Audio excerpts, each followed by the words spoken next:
بعيدا عن اسعار الفراخ وبعيدا انها بقت كنز كبير، ولكن خلونا متفقين ان اغلب الامهات دايما كانت بتقول ان شوربه الفراخ بتشفي من دور البرد، ولو حد عنده برد على طول بنلاقي شوربه الفراخ دي قدامه. استنى هنا، هي دي خرافه جديده؟ الحقيقه انه لا. جمالها بردت كده ليه؟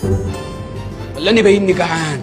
الدراسات العلميه الحديثه في الولايات المتحده اكدت ان شوربه الفراخ افضل وسيله لعلاج نزلات البرد، يعني بكل بساطه بتساعد في التخفيف من اي اعراض مصاحبه للبرد. كمان شوربه الفراخ دي ليها خصائص كده مضاده للالتهاب. احنا لما بيجي لنا برد في نوع كده من خلايا الدم البيضاء بيبقى سريع جدا في الجسم، كل ما النوع ده بيزيد سرعته تلقائي هتلاقي دور البرد ده بيزيد. فلما بتشرب شوربه الفراخ بيبقى ليها دور كبير جدا انها تبطئ من سرعه الخلايا دي، وكمان بتقلل من شده البرد.